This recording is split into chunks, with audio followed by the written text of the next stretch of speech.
Good day sa ating lahat mga kaibigan. Andito na naman tayo sa ating usapang magmamanok po.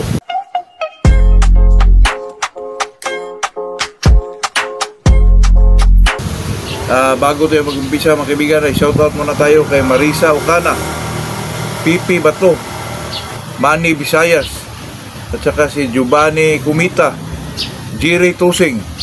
Tayo po ay nagpapasalamat sa ating mga viewers na medyo palaging nanonood sa atin, at saka huwag kayong mag-alala mga kaibigan, ay talagang magpa-raffle tayo. Kaya umpisa na kayo ngayong mag-comment po, kasi alam nyo na yung mga tingnan ko naman yan doon sa mga comment section mga kaibigan, na kung sino yung nagko-comment doon, ayun lang talaga ang ating ipasok sa ating pa-raffle po. Pero malapit na siguro yun mga kaibigan, kasi magpa-ship na tayo sa June siguro.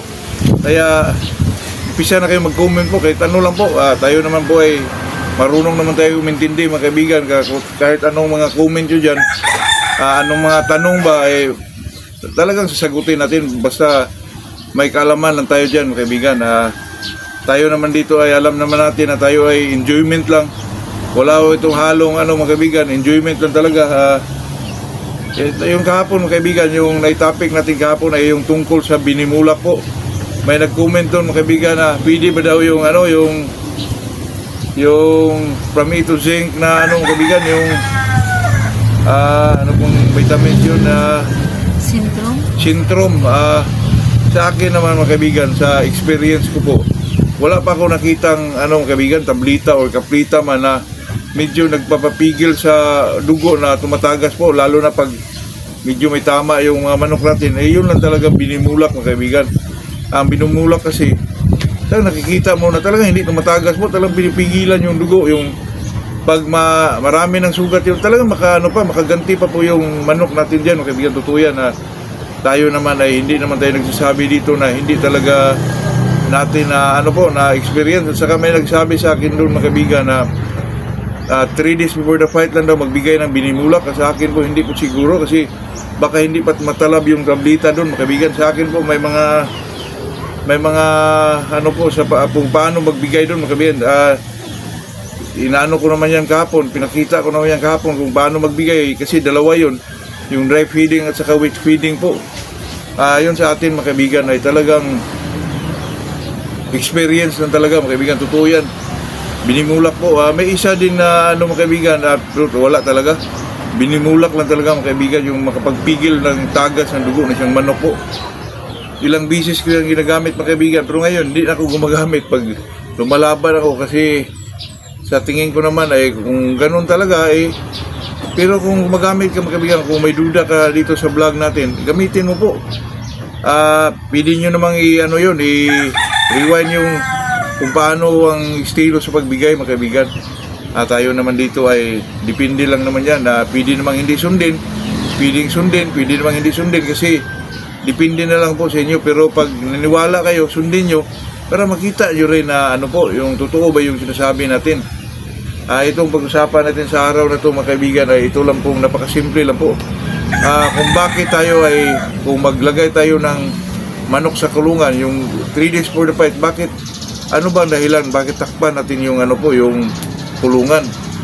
Sa atin naman mga kaibigan, tinatakpan yan kasi para medyo ma-control yung mga kilo sa isang manok, para talaga hindi ma-preserve talaga yung lakas nila. Kasi ang inahabol ko dyan mga kaibigan, yung first na palo na isang manok po, na talagang may impact talaga mga kaibigan, yung talagang may kalalagyan yung kalaban po.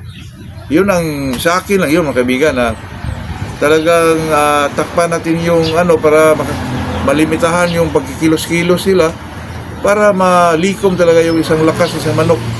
Ang habol ko lang dyan mga kaibigan, yung first blow ng isang manok po, na talagang may impact talaga mga kaibigan. Kung matamaan ng isang manok ay talagang mahiya ng bumangon pa mga kaibigan. Totoo yan. At saka itong kung bakit daw ang ginamit na takip ay yung kulay na green.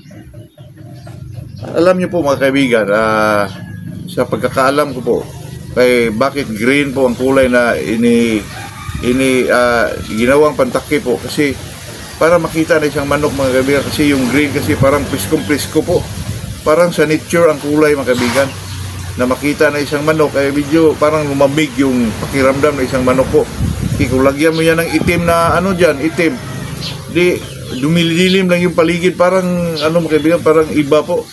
Lagyan mo ng kulay na pink o ano, ito ko, baka mag-iba pa yung pananaw nila mga kaibigan. Kung puti naman, masyadong medyo baka ano sa paningin nila. Pero pag kulay green po ang ginagamit yung mga kaibigan, parang napaka-presko sa kanilang pakiramdam po. Kaya sa akin na yun mga kaibigan, kaya ganun siguro.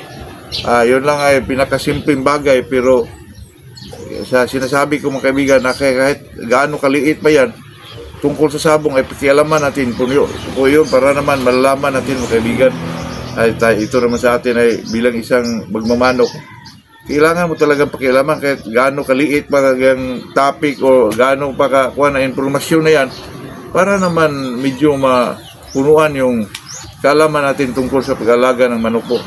Ayun lang mga kaibigan, ako po ay nagpapasalamat sa mga talagang loyal na mga viewers natin, mga subscriber po. Ako ay nagpapasalamat sa inyo, pero umpisa na po kayong mag-comment mga kaibigan para naman masipat ko yung sino yung palagi nag-comment na mailagay din natin sa ating raffle po, kasi itong paraffle natin mga kaibigan ay madali lang po, isang bunot, pag yun ang nabunot natin, ayun ang nanalo po, napakasimple lang talaga mga kaibigan.